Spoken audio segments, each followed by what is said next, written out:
Hello and welcome. Welcome to the expert panel, Becoming Limitless. Hello, everybody.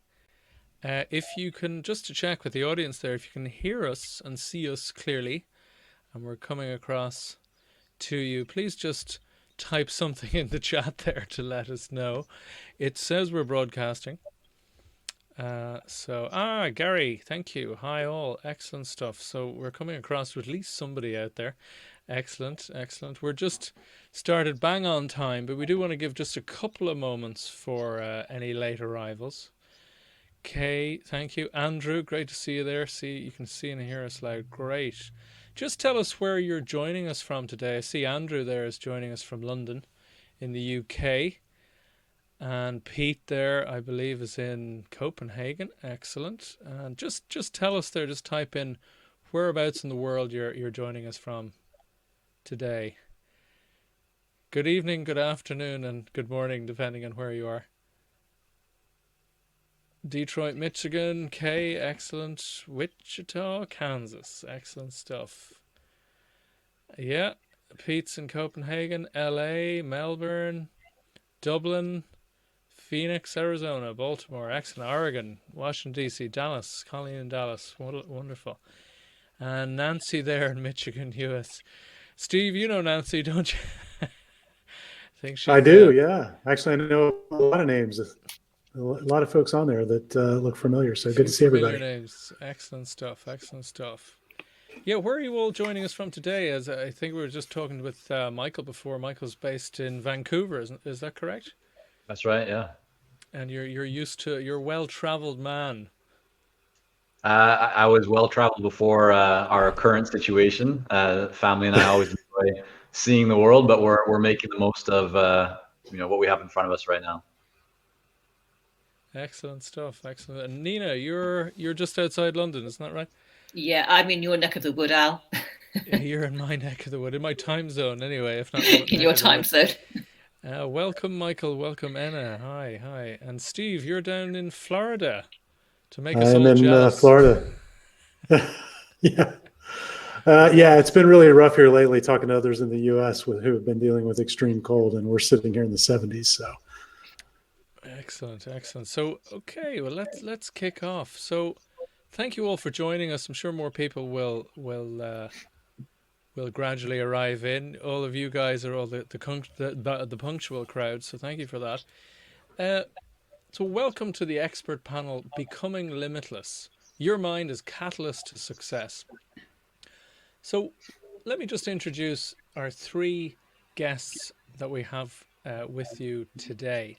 So, first of all, we have Nina Cooke. Now, Nina has helped hundreds of coaches and consultants to build authority and boost their profit by up to 800% by creating the unstoppable mindset.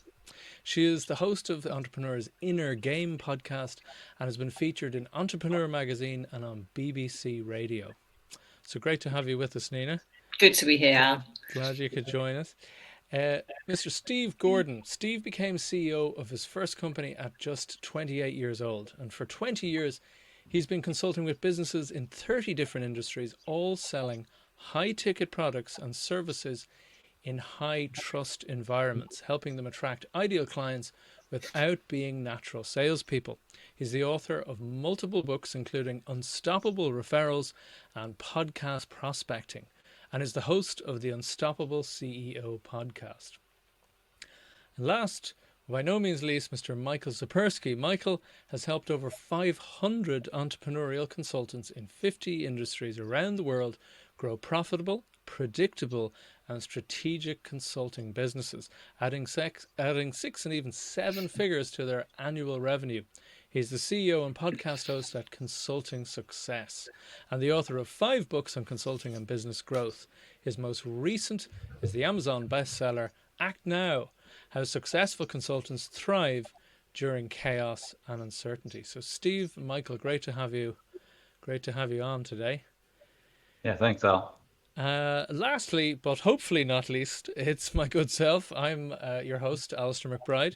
I work with business leaders with skin in the game to give them the psychological edge in their negotiations and high impact sales conversations, to feel unshakable and uncover hidden value in every deal. So thanks for joining us today, and let's really jump straight in, because one of the reasons I was very excited about this expert panel today is I'm always fascinated by not so much the massive, disaster stories and these sort of things. Those can be interesting, but it's more interesting to me of those super subtle, almost invisible ways that we slow our progress, that we limit our growth, and we limit our potential. And I think certainly in the coaching world, which a lot of us are in, and consulting world, we see certain patterns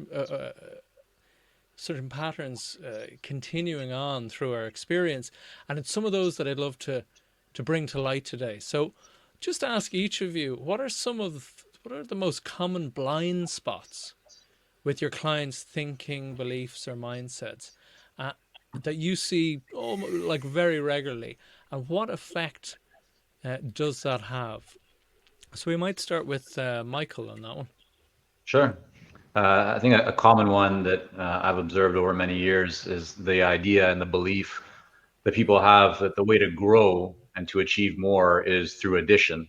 But in fact, we've seen that the greatest growth actually tends to come from subtraction.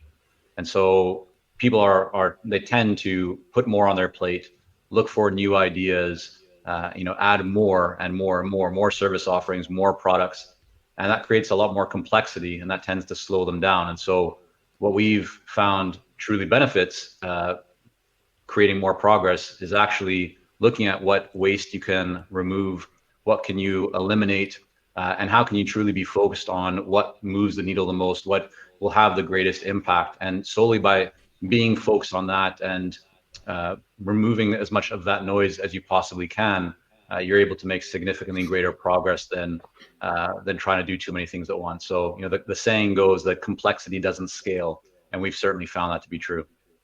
Okay, it's a very interesting one. Do you, either of you, Steve or Nina, have a parallel experience with that with your clients, or?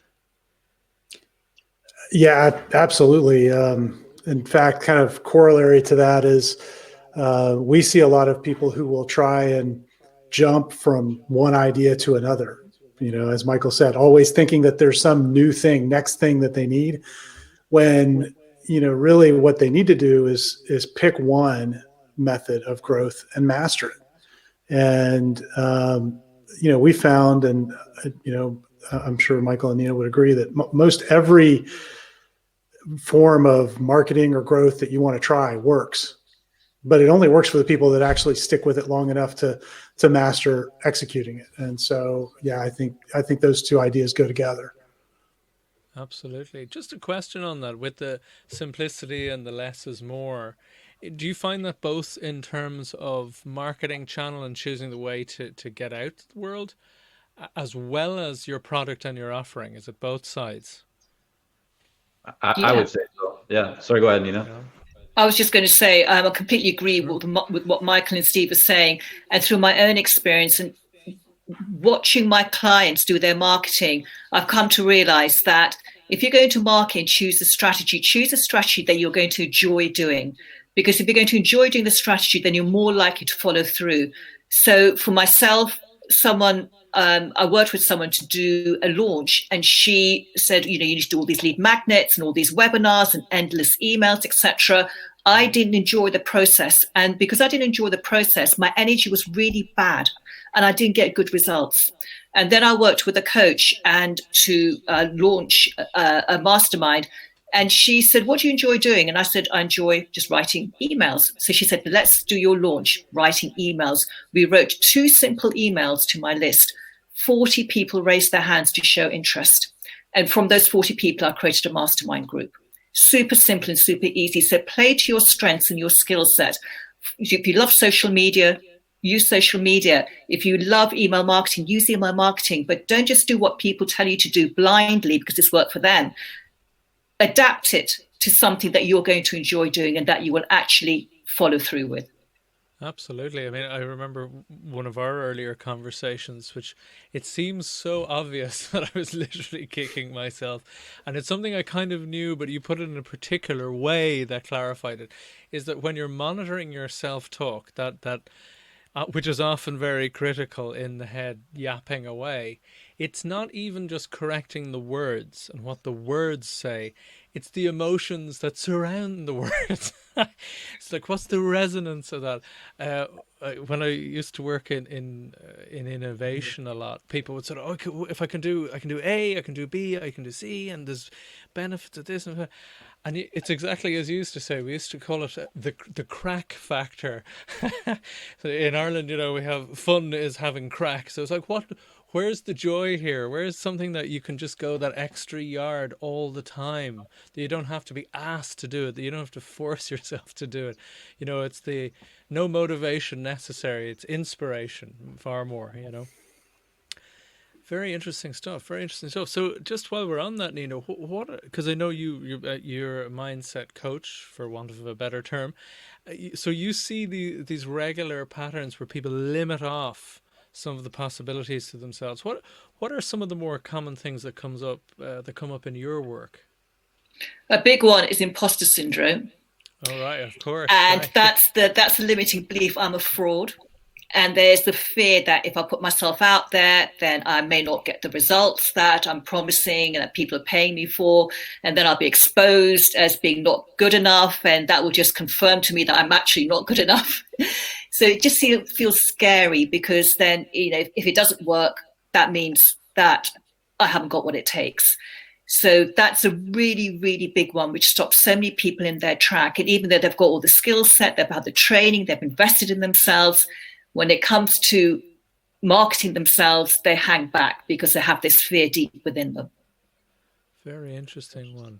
Steve, you work with a lot of CEOs in particular, and you've known a lot of CEOs in the past. Is that very common all the way up the corporate ladder, do you think, or even if one's own company, or does it get less and less of a thing the higher you go? I don't necessarily think it goes away. It's just it manifests itself at different levels. Right. And if you're growing, I think that's always going to be the case, because if you're growing to a new level, you're going someplace where you don't currently have the capabilities, right? And so you've got to use one of my mentors, Dan Sullivan, you've got to create. You've got to have courage first before you can go and create the capability, and the capability then will lead you to having confidence in that area. And so, getting through that cycle, everybody goes through it, or you're not growing. So, yeah, I think it exists everywhere. It's a very interesting point that by the very nature of that growth, you're at the edge of your comfort zone, aren't you? So you're kind of thinking, that by definition this is uncomfortable, and all your systems, your mind is saying, "Oh, danger, step back from the edge." But we're trying to push ahead. Is that something you come across much, Michael, or is that less common? No, I think it's it's everywhere. Another maybe connected point to that is that limits people is this desire for perfection and not getting out of the gate. And I think that this does impact a lot of people, especially when you are doing new things. You feel and you have the tendency to want to do it as best as you can, but very often people spend a lot more time thinking and planning and preparing, and then they start questioning what if things go wrong, and what if I, as Nina said, what if I don't get the result that I wanted, and so they go back and they have to rework it, and when you study people who have achieved a lot in many different aspects of life, whether it's business or sports or theater, music, they're typically people that take action, before they have all the answers. And they recognize that by taking that action, that's actually how they can learn and get the data and the feedback to make better decisions going forward.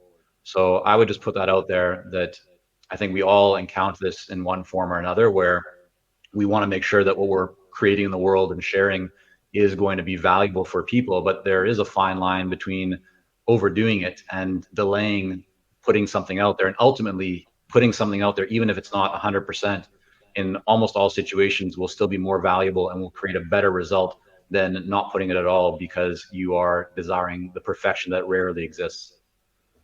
Right, yeah. There's a fear of anticipation. Sorry, Steve. Go ahead, Nina. No, you're fine. I was just going to say, I think that perfection, it's not something that only, that rarely exists. It never exists. I don't think you ever get there.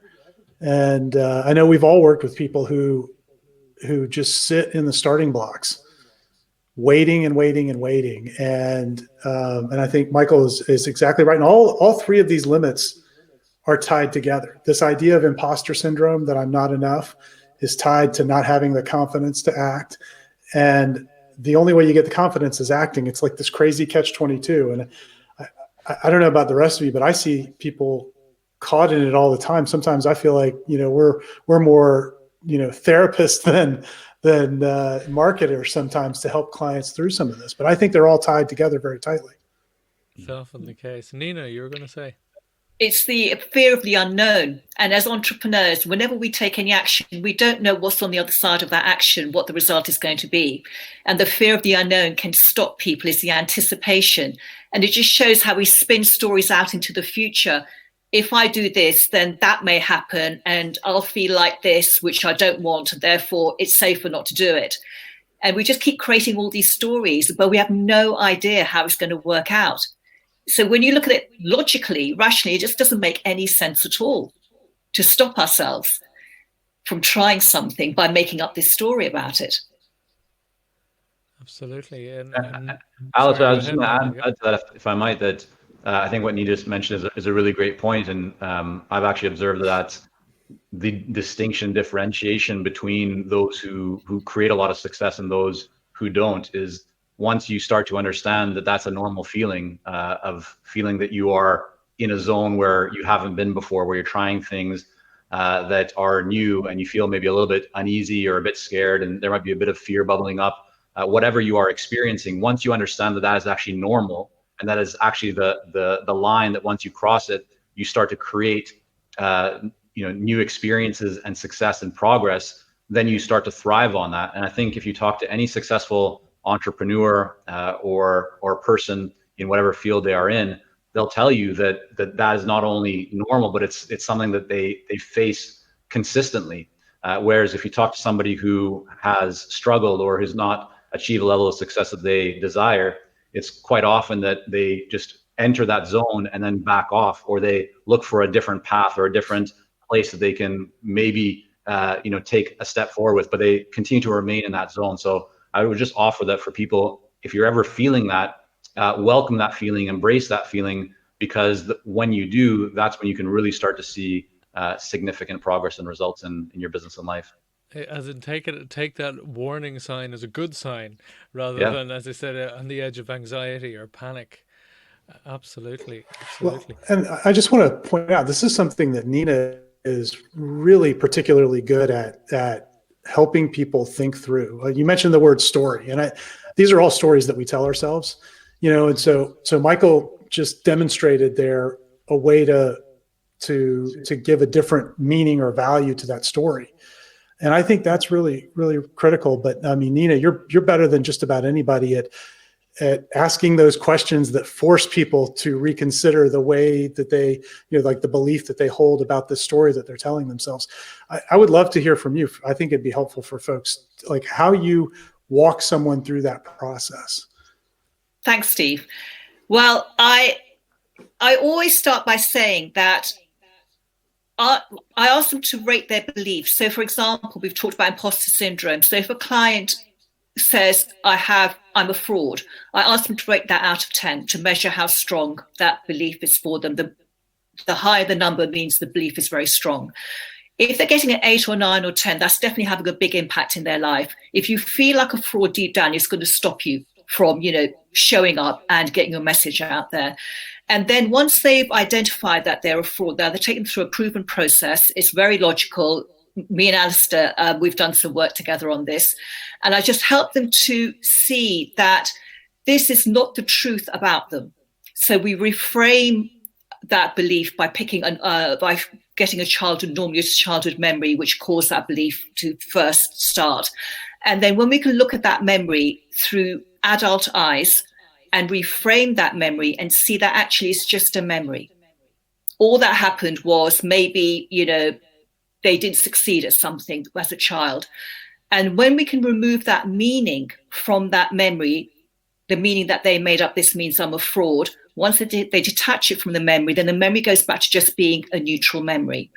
And that's how you start removing and dissolving the limiting beliefs, by seeing that they are lies that you innocently made up about yourself and that you bought into. And once you can see it's a lie, then it collapses. Once you remove a limiting belief, it's astounding, because you suddenly realize that what I was identifying with all my life, what I thought was true about me, what's been holding me back, is actually not true about me at all. And it's very freeing, it's very liberating, because you remove the limiting belief from your subconscious. And as we know, the subconscious is the most powerful part of our thinking. And that is, it just frees you up to start thinking, well, if that wasn't the truth about me, that means all my limiting beliefs that I've bought into so far in my life also aren't true about me. And as you just shed them one by one, new possibilities open up. For me personally, as I've been dissolving my limiting beliefs, it's almost like I've been wearing blinkers in my life, and the blinkers have just been removed, and I can just see a wider horizon available to me. And that just has more opportunities, and it's exciting. It makes life much more exciting. And as Michael said, there are new zones to step into, but you feel that there's a safety net within you, that when you step into the new zone, you'll be okay. Even if it doesn't work out, you'll still be okay. Absolutely. I've worked with Nina, and I've been doing this sort of stuff for quite a number of years now, and I have done a lot of work on myself. And it's fascinating that she could still find these things very quickly, and we dig them up and deal with them. And that was what was particularly enlightening, that I wasn't new to this process, and yet there's were all these daft things that had, as I said, been largely hidden and largely invisible due to the stories that were rattling around my head, which even just exposing them showed how daft a lot of them were. So yeah, no, absolutely. I can verify, I can vouch for that. Just to mention at this point, there's a few little points and questions in the chat box. Please, if you do have any questions, drop them in there, or click the little plus beside the chat to ask a specific question. Any comments or thoughts, please put them in there. As Alistair McDermott there was just saying earlier, growth through subtraction. Love it. And Joseph D saying, I've always said you only reach perfection once. From then on, you get better. So thank you for those thoughts. And as I said, keep them coming as we're talking. So going back to some of these limiting beliefs and limited thinking, particularly when people are in that sense of struggle or they're feeling a little bit stuck, what are some of the things that we're looking at? I mean, I said Michael happened to have written a book all about the elite consulting mindset, or the mindset that some of the better or more successful consultants tend to have. And so this is some of the things that I'm referring to. One of the things that did come up that was quite interesting was around thoughts on abundance and scarcity.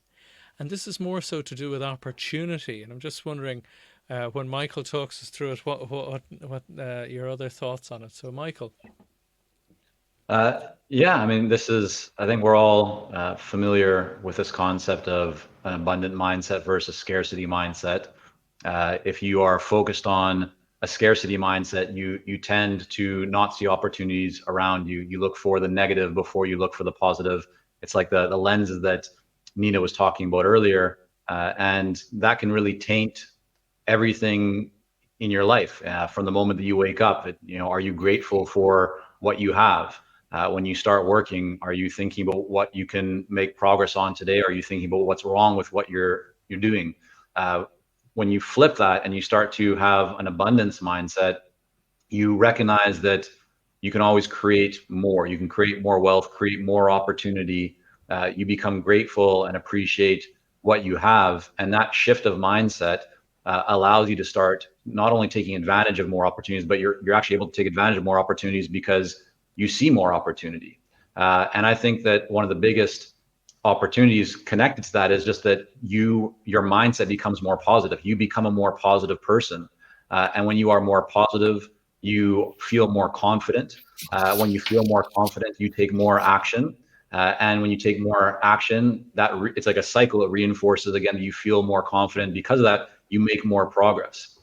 So that's a really important factor. And the way that I often share with clients, or when I'm having a conversation with people around this concept, is think about when, anytime you bought a car, and before you buy that car, you may often not see many models of that car, or not as not as many. But the moment that you buy whatever car you've bought, you start seeing the same car everywhere.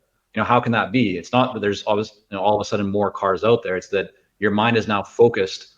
You're thinking about that car. Well, it's the same thing with that abundance mindset. When you start focusing more on opportunity, more on things that are positive, more on what you want to achieve, and creating more of whatever's meaningful for you, then you actually start seeing more of that in your life. Not necessarily because all of a sudden there's more present. It's just that you are actually now able to see it and then take advantage of that opportunity.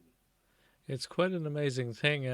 You remind me of that book, The Luck Factor by Richard Wiseman, where he actually did a whole scientific series of studies on those who claim to be lucky or unlucky. And one of the parts was they had these self-confessed lucky people could they all saw this £20 note. It was done in the UK. £20 note by the doorway of the cafe they were going into. Every single one of them saw it. Only two of the unlucky people saw it. So they literally couldn't see the free money that was under their foot. It was like, talk about filtering, as you say, for opportunity, or for just, you're literally just not able to see the opportunity before you. So as you said, mindset and how you think the world is and what you're expecting seems to be a key factor. Steve, do you have thoughts on that sort of level of abundant thinking? Well, I think it's critically important. One of the things I always like to do is try to make things practical, because it's, I've done a lot of this work, and for a long time I struggled because you'd hear these ideas and I go, okay, that's great. Well, how do I bring that into my daily life? And, what I have found is that getting it onto paper and out of my head, particularly the times when I'm thinking that things aren't going well, or, if I detect a little bit of that scarcity mindset creeping in, and that happens for everybody. I don't think anybody can say, hey, they're always 100% focused on abundance. The trick is to be mindful of it, be aware of it, and then use that as a trigger to start exploring those thoughts. Because if you really sit down and think about it, just about any business that you're in, I mean, there's 7.5 billion people on the planet, and the vast majority of businesses will do very, very well with, dozens to low hundreds of customers a year. Right. There aren't that many businesses that need thousands or tens of thousands. And if you start putting that in perspective, like, the odds are in your favor, just by sheer number. So you can begin to look and see that there truly is opportunity everywhere. And I always find, when I'm kind of in one of those modes, if I sit down with a journal or a pad and I just start sketching out where I've found opportunities in the past, and where, as I'm thinking about it now, where the opportunities might be now, I'll usually end up with pages full. And now I have something to go to work on, to build on what Michael said, to go take action. And so I think it's useful to have those sorts of tools and those habits in your arsenal to be able to get yourself out of that scarcity thinking when it hits. Just on that scarcity thinking, and a lot of these things, I said, we're telling stories in our own head, as Nina mentioned earlier. And one of those stories is how people perceive us and how we want to be perceived. Because one of these things that kept coming up that always fascinates me are how a lot of people hold back from actually making an offer. So they have pretty good marketing or adequate marketing to get in for, or maybe they're referred, so that they even have a warm introduction. And they're hearing about the potential client's problems and issues, and they're thinking, yeah, this could be a good fit. They're a good person. I'm a good person. And then they just can't quite get over that line. They don't want to seem, I suppose, too salesy or too aggressive or something. Is this a common problem that you notice, Michael? Oh, very common. I think especially when people have spent a lot of time in the corporate world or working in an organization, the focus is typically not on you.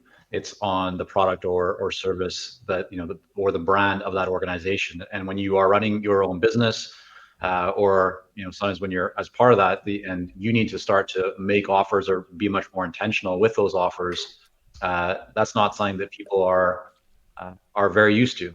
And I think you hit the nail on the head when you said people don't want to be salesy, they don't want to be overly promotional.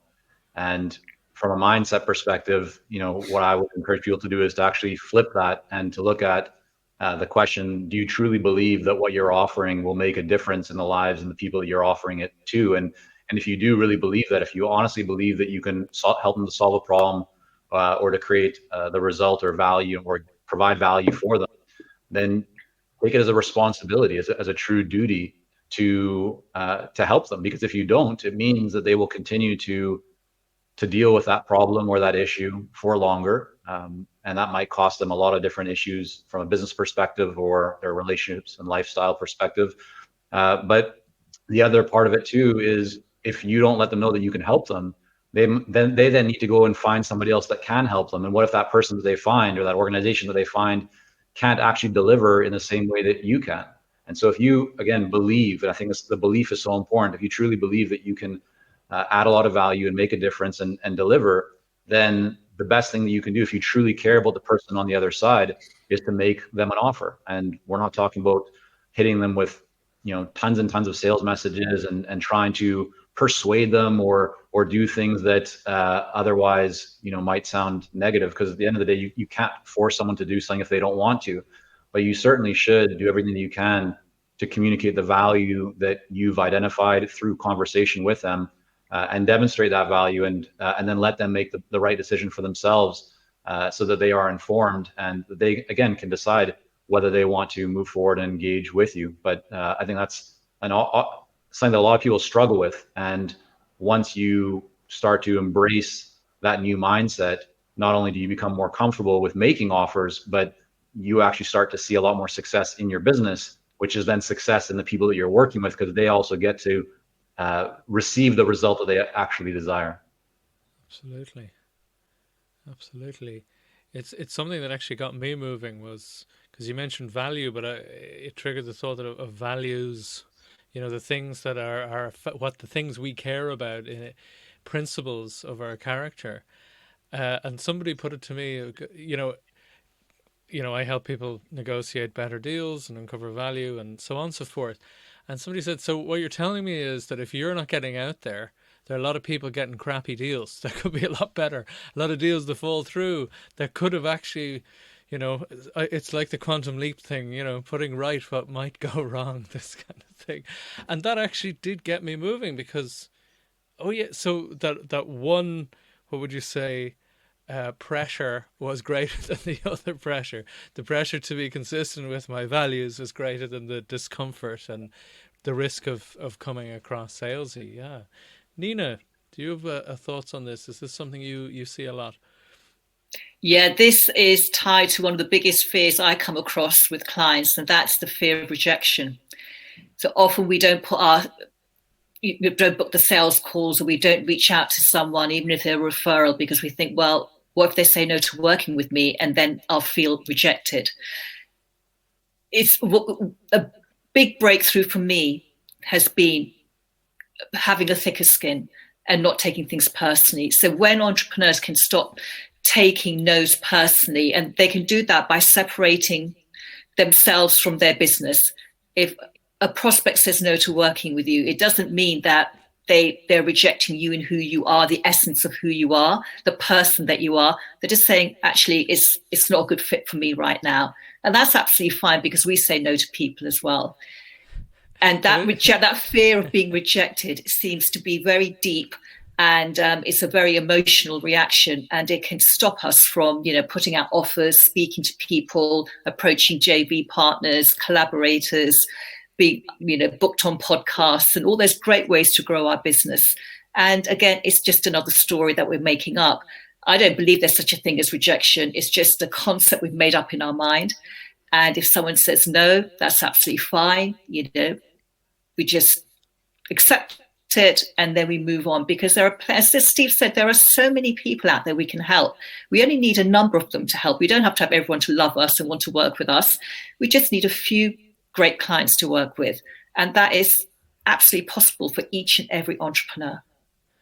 Absolutely, absolutely. And it's very interesting how we can, as good as we might be emphasizing, when we realize that a lot of stuff is in our own head for our own reasons to say no to someone else, we immediately assume it's us as that they're saying no to, rather than stuff that's in their own head.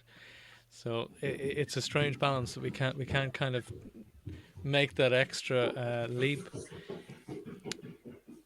Steve, do you have any further thoughts there? Yeah, well, I think everything we've talked about is connected. So, we talked about at the beginning, kind of focusing in on one or a very small number of ways to grow your business, right? Well, what I find is that the people who don't do that tend to be the ones that have the biggest scarcity mindset. So they're always jumping to the next thing because they're desperate to get rid of that scarcity mindset. But when they do that, that forces them, into this situation where they don't have enough opportunity created. And so now they're in a position where when someone tells them no, it's not just that they're being rejected, it's that they're they're in economic peril. And so the solution is sort of at the root of the problem. You've got to focus on a method of growing your business that fits with, and I love the way Nina put that fits with what you're comfortable with, because you'll consistently do that. And as you do that, you're going to multiply the opportunities that you have. And as you multiply those opportunities, those no's become a lot less painful, because all you got to do is say, next, there's somebody coming along.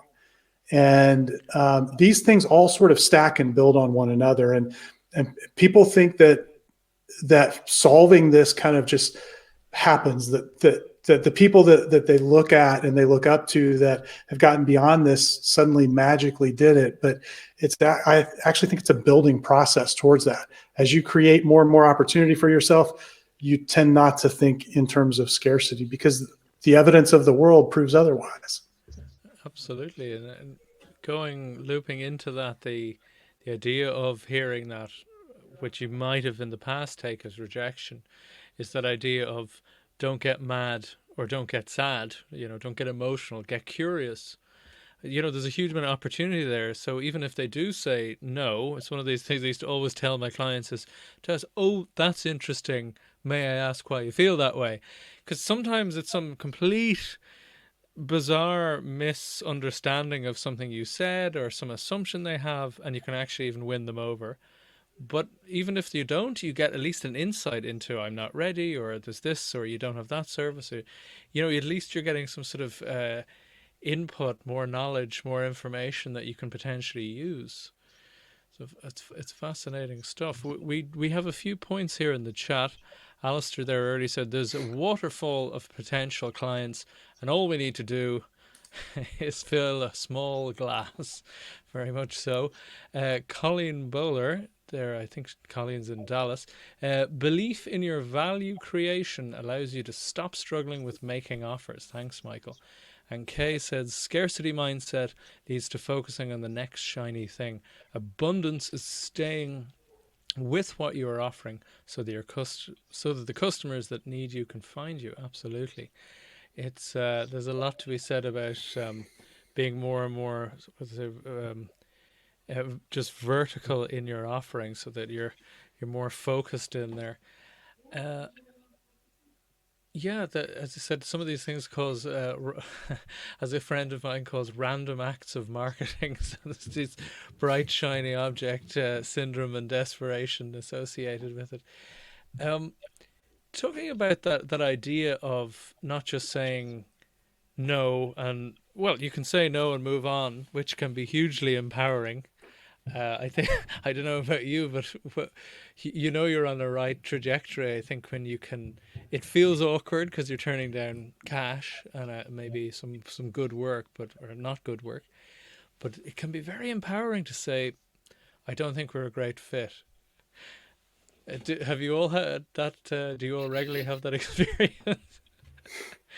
A little bit of a controversial one there, but in the sense that, you can help them maybe find someone that is a better fit for them. We actually run into it all the time. I had 2 calls yesterday where we ended up referring those people over to somebody else because our solution wasn't the best fit for them. And so I think part of this, like this whole idea of being salesy, people get hung up with this. I think that has more to do with how you present the offer than it does that you're making the offer. If you're truly coming in and saying, look, I believe in what we do. And not only that, I believe that I'm here to help the people that I'm going to help, then you're sort of obligated to become an advocate for those clients, whether they're, paying you yet or not.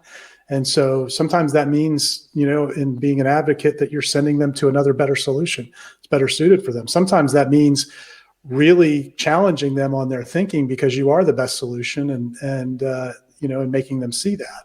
So but I think you've got to come from that place. I think, Michael, you really articulated that very clearly. And I think that's so important in all of this.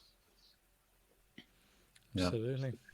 I may just add as well, from a bit of a different perspective on the same topic, that I think there's long-term thinking and short-term thinking, as well as different seasons for kind of the question or topic that you just brought up, Alistair, which is at the early stages for somebody in business, you might need to be a little bit more above a short-term thinker. You might need to accept certain projects or situations that aren't the ideal for you, but it gets you involved. It gets you in the process. It helps you to generate cash flow. It helps you to learn and validate your hypotheses and your beliefs and your offerings and your products and services to really know how will things play out.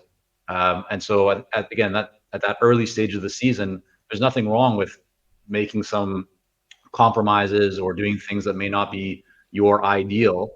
Some people might not be in that position where they don't have to hurry. They don't have to accept a project they don't want because they're sitting on some cash and they might be in a bit more of a comfortable situation. But for others, there's nothing wrong with that.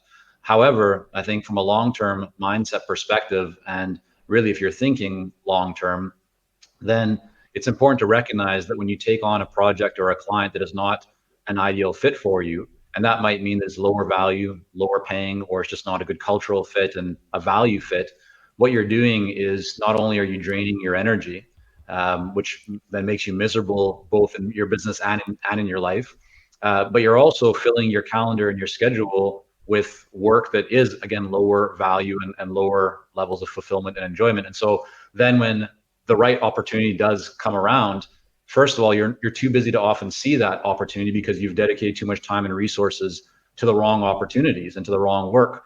But even if you are able to see that right opportunity, you may not actually be able to accept it because you're so busy working on the wrong opportunity. And so it is a balance, and it does depend on many factors, like what does your pipeline look like and how much cash do you have coming in, and what's your runway. So there isn't only one way to approach this, but I think that the further down the path that you get and the more that you've built up and established your business, you start to enjoy or be able to enjoy the freedom to make better decisions that actually will benefit you more in the long term. Absolutely. We have a question from the audience. From Nancy is asking, question for the panelists: what practices do you follow daily or weekly to keep your mindset in prime condition? So we might start with Nina on that one. This is one of my favorite topics. Thank you for asking this, Nancy. I'm a big advocate of a daily mindset practice because I've seen it and my clients have seen that when you do follow one, it can have huge results. My daily mindset practice is very simple. I wake up earlier than I would normally because I want to allow that extra time in the morning to make sure I can fit it in. I start off with, I don't know whether you said this is mindset, but I start off by doing about 20 minutes of exercise. Then I listen to something inspiring. It may be a YouTube video, or I might read something. At the moment, I'm rereading for the third time Eckhart Tolle's The Power of Now. It is amazing, and it just goes in deeper each and every time I read it. And because it's so intense, I read about 2-3 pages. That's all I can take in one go. And then I journal. I love journaling, and I journal from the perspective of gratitude. So the top of my journal, I write, "Dear universe, thank you for," and I thank the universe for all the things that I have in my life and that I also want in my life. And I write about them as if I already have them. So it's all about health and my family and wealth and working with amazing clients and collaborations and holidays, everything. I cram everything in. It just pours out.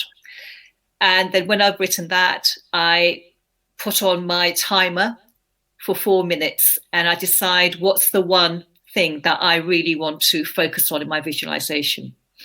And I focus on that one thing only. And I don't worry about the how it's going to happen. I just focus on that one end result. And I've realized that with visualization, the way of making it very powerful is to really get into the emotion of it. So I hear people speaking to me. I see everything in bright color. I feel the joy, the happiness, and I visualize I've got a big smile on my face. And this sets me up for the day. So that's what my practice is at the moment. And it's going to evolve and change. I may get bored with one of those pieces and change it for something else. But I do know when I do it, my business thrives. And when I stop doing it, it gets harder. So it was the thing that when you, for whatever reason, a few days that you might miss, you tend to notice the difference, right? Absolutely. Absolutely. Steve.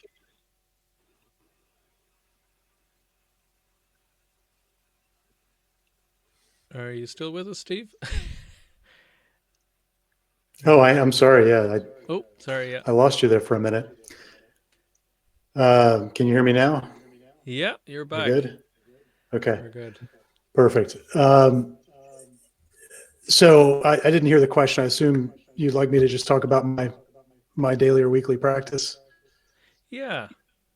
How do you, as you said, you mentioned one of the things about when you're feeling, sometimes you notice that you're falling into a bit of a scarcity mindset, and so you have an action to address that.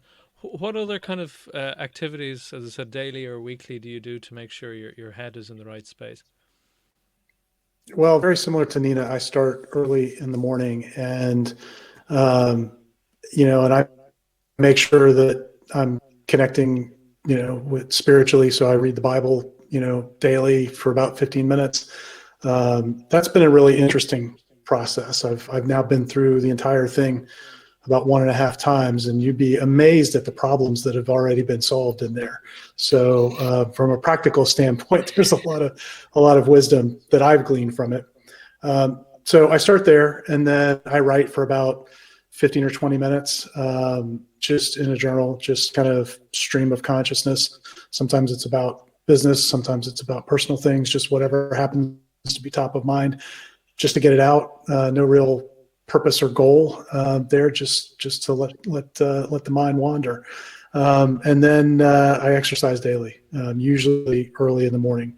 And so a couple of days a week, that's with a trainer. And the other days it's out walking where we live. We've got 7 miles of nature trails here where we live. So I'm out there early and watching the deer and the bunny rabbits and all of that kind of run down the trail. And for me, the combination of those 3 things, getting out in nature and then spending some time just kind of allowing my brain to unload things, and then spending that little bit of spiritual time, that keeps me grounded. So to me, that's really key. Without that, I'd notice a difference. Excellent. Thank you for that. And Michael? Yeah, I mean, this is going to be, I think you're going to start to see there's a lot of themes that just kind of keep coming up, which probably says something, right? When you see people that you respect having very similar habits. And so I also am up early and exercise, pretty much the first thing, if not sometimes reading or studying a little bit before that. But exercise it's probably the most important thing for me personally. I find that not only is it good for my health and energy? But it really sets my mind up for positivity, and I just feel a lot more powerful and focused when I've gotten a sweat in and some exercise in.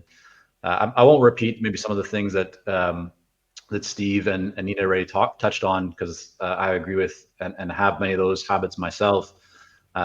Just maybe a couple of other things that I would add, and actually I will repeat the podcast thing for me. So what I combine that with my exercise.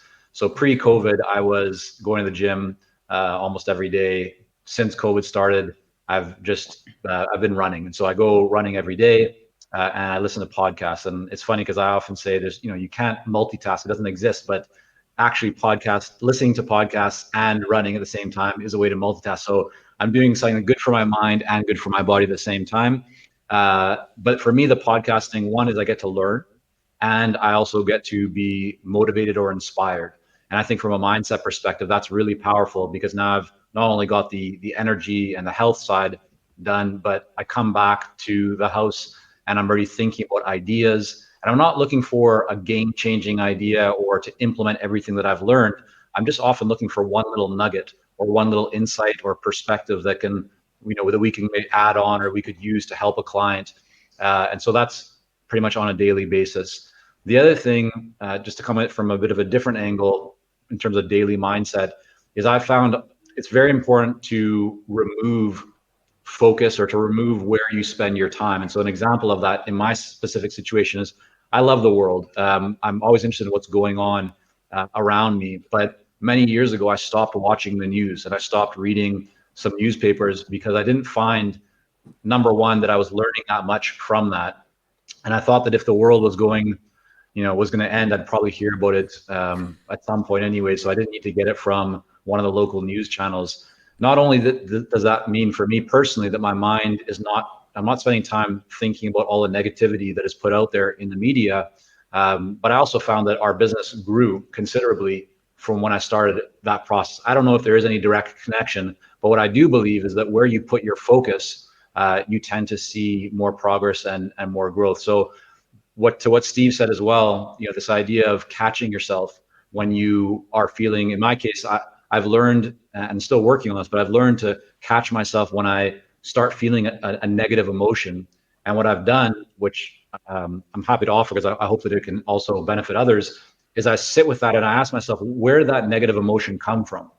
What caused that? Because oftentimes we don't take the time to process and catch, like, was it because one of my daughters was screaming? Was it because I read an email when I shouldn't have been reading an email because I should actually be with my family, and now it's made me think about some situation? So I try to really break down and ask myself, where's that negative emotion coming from? And what I've learned is that as I do that, I'm able to now make better decisions or going forward, but also how to process it. So when a similar negative emotion pops up, because I've now kind of conditioned and trained my mind how to process and handle that, it doesn't have the same impact. I might still feel that negative emotion for a moment, but I've also been able now to dismiss it and to shift over to a positive emotion or a positive state much faster because I've been able to kind of process that. So that's one thing that's definitely on a daily basis for me, because I think we all have those challenges or situations come up on a daily basis, but learning how to deal with that has been a really big boost. I really love that, Michael. I think that's a wonderful way of just stopping the negative thinking in its tracks. And can I just share what I do in that situation as well, because that's maybe helpful to our listeners and viewers. When I have a negative emotion, I know it's coming from negative thinking, even though I may miss the thinking because it's so quick and I'm just left with the emotion. And I say to myself, to disrupt that thinking, that thinking is coming from some meaning I've made up about some past event or some meaning I'm making up about a future event. So I say to myself, it has no meaning, I'm making it up. And as soon as I realize that and I call it out, as it were, the thinking disappears because it just crumbles to dust. It's got nothing, it's got no legs to stand on then.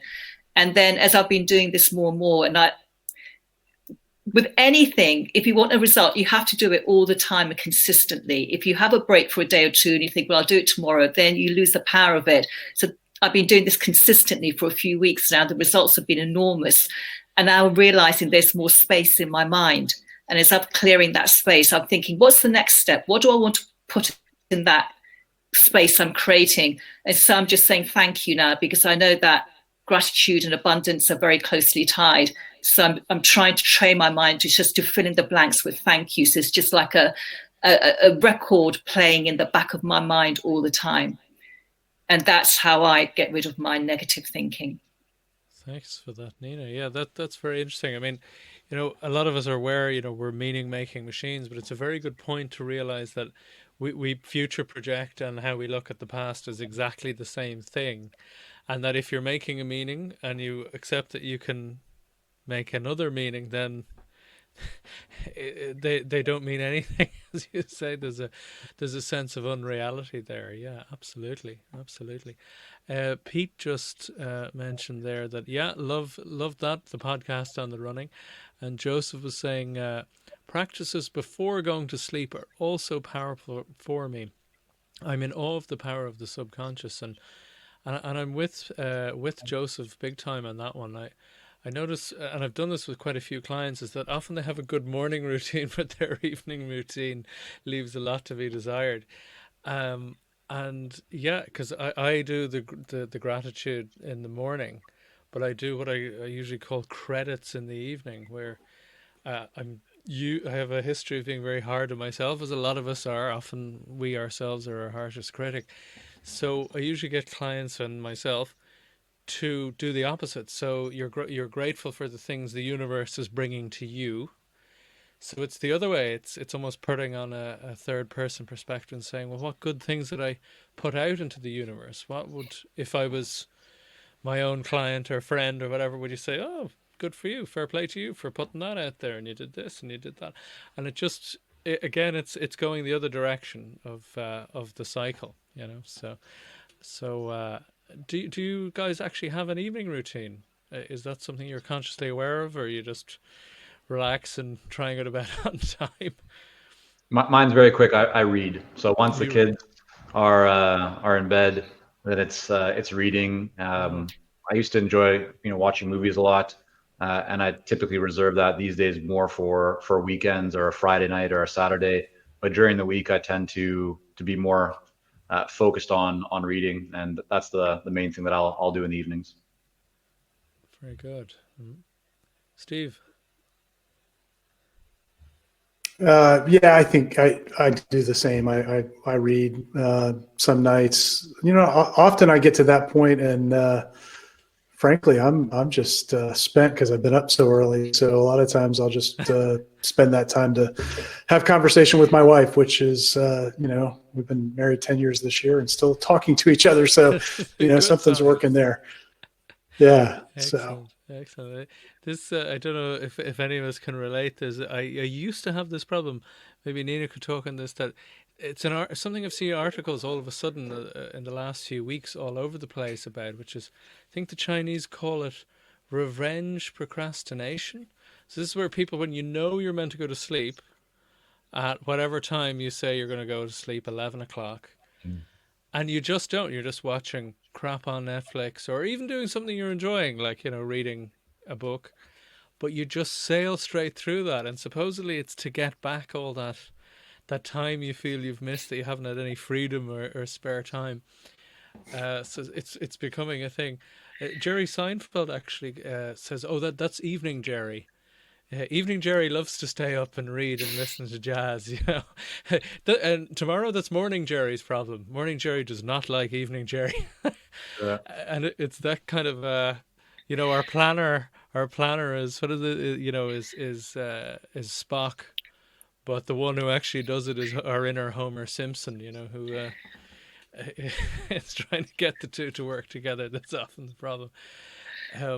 Do you have kind of an evening routine, Nina, or? I like to finish off the day by choosing 3 things I'm grateful for. But often before I get to the third thing, I'm fast asleep. So it seems to send me to sleep really quickly. So it's working. Absolutely. Alistair, actually, one thing that might offer for people, it's been quite helpful for me. I don't know if anyone else experiences this, but when you're lying in bed, oftentimes my mind will be before I fall asleep, I'm thinking about the next day, or I'm thinking about things I need to do. And in the past, before I started this years ago, that would keep me up because I would have to almost try and remember things and put the pressure on myself to remember them. And so a very simple step, which some of you may already do, is just to make sure you have a pad of paper beside your bed. And so I'll find that just if I have something, I'll just wake up, or not wake up because I'm still awake, but I'll just note it down. And that frees my mind. It now allows me to actually fall asleep much faster, to remove that pressure or that stress. And so I found that actually does help to get to sleep faster and to have a more peaceful sleep. It's a great tactic for people with insomnia, where you feel your mind is racing, is just to write it down. And then seemingly your brain goes, oh, okay, we don't need to worry about trying to remember that. We can just close that loop. And as you say, you can drift off then with less frustration or bother. Just while we're on that, and this is going a slightly different direction, is looping back to where conversation topic earlier. Just if someone is having, their business is growing, and we always think, business growth should be doing this kind of a direction, but that's an aggregate, and in reality is usually a little bit more up and down as you're hopefully making that overall progress. And I'm just wondering, when people are kind of having setbacks and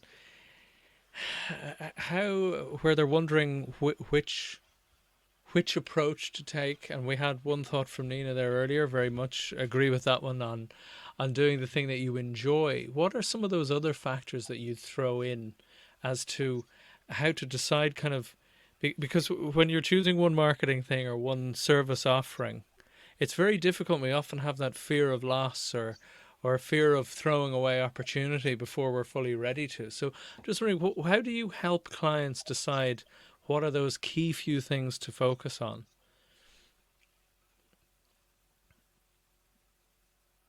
I might go to Mike there, because I think Steve has disappeared for a moment. Go ahead, Steve. Sorry. Yeah, I was just going to say, for our clients, the first thing we look at is who they're trying to market to, and we want to marry what what the client is good at, and also look at an approach that is going to be kind of an elegant approach for that market, and going to allow them to get in front of the people that they want to get in front of, with really the least amount of friction. And so to me, it's kind of the combination of those two things, and it's different for every client, and exactly crafting the right approach for them. Excellent, thank you for that. And Mike? Yeah, so I mean, the advice I would offer, even to people that are not a client, is seek out somebody that has done what you want to do. Not that you need to follow what has worked for somebody else, because it doesn't necessarily mean 100% that it'll work for you, but it's good to get some perspective on what others have achieved. And so it's almost collecting some initial data. And then the most important second step is that you take action. The way that you actually learn, whether something works or not, is by putting it out there. And to your earlier point, Alistair, which I think is a very good one, right? That business is not like that, right? I kind of call the entrepreneurial journey, right? It's more like this, and hopefully you are going up over time. That's reality. And so just becoming comfortable and understanding again that it's normal to have wonderful days where you're feeling high, you've accomplished great things, and then the next day to feel like you got punched in the stomach, and you then, like, that's entrepreneurship. And what separates those who succeed from those who struggle is, do you get back up? Do you keep moving forward? And are you open to new ideas? Do you seek out new information? I don't mean that in the sense that you're always collecting more and more information, but more that you're not allowing yourself to become complacent. You don't just sit still and go, oh yeah, I guess this isn't working. Maybe I need to do something different. Maybe I need to give up. Maybe I'm not cut out for this. Maybe I should go back and get a job, or whatever it might be. That you just understand that the nature of being in commerce and being in business is that there's going to be ups there's going to be a lot of downs. And, you know, I think if you talk to most people, they'll tell you there's probably a lot more downs than there are ups. It's just the ups, you know, tend to kind of stack, and over time you are higher than where you started off. But you need to, and I would encourage people to become comfortable with this idea that it's only normal to make mistakes, to not get the results that you want, to feel like you're not making the progress that you want. And I think about when I learned a different language. I think anyone that's learned a new language has experienced this, where you know, at the beginning you might feel you're making great progress, but then after there'll be a period of time where you actually feel like you're not making any real progress, and you feel like I'm just stuck. And there's a book by George Leonard called Mastery on this, and he talks about with martial arts and Aikido, how that's what separates people who kind of stay in that average zone and those who reach mastery, is that when you reach that plateau, and that in entrepreneurship, that could be even when you feel like you're not able to get back up, or you're not succeeding the way that you want. The separation is that you keep working at it, that you don't give up. And so you might still feel like you're not making the progress that you want, but all of a sudden, and I remember this happening for me with languages, then I look back and I was like, oh, whoa, wait a second. I just started using different words or different, you know, grammatical tense, and I'm having better conversations. When did that happen? And you don't even notice sometimes that shift has happened. But that's what it's about, is that you need to just keep working through it. And so I would just offer that as something that's definitely worked for me, and I believe that it can work for everyone. Agreed. Yeah. So the news flash, I think, is that business mirrors life, right? I mean, I'm just sitting here kind of making notes from what everybody said, and everybody said some I think great things, but the through line through all of this is that consistency. It's sort of like working out. If you're going to build, you know, your physical muscles, you're going to go to the gym on a daily or, you know, multi-time a week basis. You're going to be consistent with it over time, and you're going to get the result. I think it's the same thing with mindset, building to success. You know, Nina talked about how she's kind of, you know, because she's built this sort of habit of always catching herself in that negativity, you know, after weeks, it's paid off dramatically. So, you know, I think that consistency over time is really critical in all of this. And I think a lot of people want to overlook that and jump to the end result more quickly. It's and I think it's also, everything starts with a decision. And often we will make a decision, for example, using that example about going to bed. I'm going to go to bed earlier tonight. 11 o'clock is still watching television. And when you keep breaking these promises you make to yourself, your mind says, well, you don't keep your promises. So when you say you're going to do something, you don't do it. And it sort of just, you know, it doesn't support you in that way. So when you make a decision, and, you know, sometimes you make a decision and it really feels like enough is enough. I have to change something in my life. I cannot carry on like this. And when you really make that 100% commitment, then you're more likely to follow through. So it's almost having that awareness. I'm going to decide what I'm going to do now. This isn't working for me. So I need to make a decision, and I'm going to follow through with it and really stick to it. Get your mind to believe you whenever you do that. So it becomes a habit. When you say you're going to do something, do it. We can't do this 100% of the time, obviously, because life gets in the way. But there are some things which, you know, we do want to change. We want the end result, but we're not willing to do the work to get that end result. And we see other people getting the end result. It's just because they're willing to take the steps consistently to get them. It's not that they're smarter or they're more talented or they're better in any way. It's just that they're consistently implementing. They've made a decision and they've stuck to it. And that really, I think, is the difference between very successful people and people who don't have the success that they want, because everyone's got a great skill set. But it's just making that decision and following through with it. It's a very interesting point in keeping your own promises to yourself. I think that's powerful stuff. That, as you said, when you're used to you breaking your own promises, that is your level of expectation. As a psychologist, I remember, was saying, a great TID video many years ago said, you don't get what you deserve, and you don't even get what you need. Ultimately, you get what deep down you expect to get, which is, you know, where all that programming comes from. But it also is related to those promises. Just to read out some of the audience statements and comments there. John was saying, focus, follow one course until successful. And Joseph D, When deciding what to focus on, subject each item to a rating of 0 to 10 in two perspectives, head and heart, and the answer will be there. And Pete says, I get frustrated when trying to help someone who focuses and stresses so much on what they don't want, and when I ask what they do want, they really fumble the answers. Yes, exactly. I think we all find that sort of thing frustrating. It's the motorbike thing, isn't it? When you're on a motorbike, they say you never look at the wall or the ditch, because as soon as you look at what you go where you focus. So you always look at that. You always keep the eye on the road. There's a surest way to shoot off the track, or so I've been told by motorcyclists. But it makes sense. Alistair had a question for you.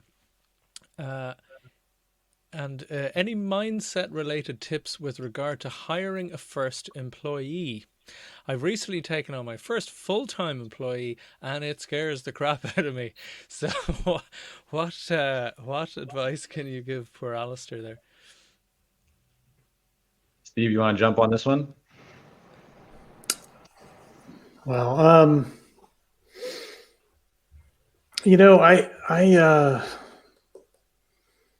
trying to look to see where the comment is there. Sorry, it's actually in the question. I don't know if you guys have access to the question tab. There it is. Okay, yeah. Yeah. Hiring a first employee, I look at that as an opportunity to buy back some of your time. And, people get this wrong a lot. When it comes to time, they think that money freedom precedes time freedom, that somehow you're going to make enough money to begin buying back your time. And yeah, there's a threshold that you have to hit there because you've got to take care of your personal needs. But once you do that, I think personally, the very first priority needs to be, how do I go buy back some of my time? How do I go buy somebody else's time so I can free myself up so I can make the next little leap in growth? And so for me, that's the mindset shift around that. And I see a lot of people, we work with some folks who are, in sort of solo businesses, and a lot of people really struggle with this and making that investment. And it really is an investment in yourself more than anything else. And there are lots of ways. I mean, when I started in business, when you hired someone, they were in the US, a W-2 employee. You were paying taxes on them. You were subject to all the employment laws and all that. Today, it is so simple and easy to go hire a piece of someone's time, and inexpensive to do that. Really, at virtually any level of business, you can do it. Very interesting. Thanks, Steve. Mike. I think the first thing is just expect that you're going to make mistakes. Training, like hiring people to begin with, and then training them will take your time. There's no way around that. And the mindset that I think a lot of entrepreneurs have, especially when you're hiring that first person, you tell yourself, and often this is what actually holds people back from making that first hire, is they tell themselves, well, I can just do it, faster than me trying to teach somebody to do it. But if you're doing something, multiple times over and over, or you're at capacity and you want to continue growing, then bringing somebody on is often a really great step to take, and just allow yourself the freedom to know that you probably will make mistakes. Things won't go as smooth as you'd like them to go, but you're investing in the long term. And so that's part of the process. And if you think about how much time, and I always encourage clients to take kind of an inventory of their activities. Where are you spending all of your time, and kind of rank those, each activity by level of value. And what most people will find is that you're spending a lot of time on things that are low value. And so those are ripe to delegate or to outsource or to give to somebody else. And so with a simple example, let's say that your hourly value, and I'm not a proponent, I actually really discourage people using hourly fees, but let's just say that your hourly value was $250 an hour, and you could find somebody that you could pay, let's say, $50 an hour. I mean, you can find great people for between $15, $20 and up to $50 per hour to do almost anything that you need. Well, at first, the entrepreneur looks at it and goes, "Wait, I don't want to spend $50 an hour, because that's $50, out of my pocket every hour that I'm paying somebody. That's short-term thinking, because you're actually losing, right, $200 every hour that you're doing that low value task right now, because your value is $250.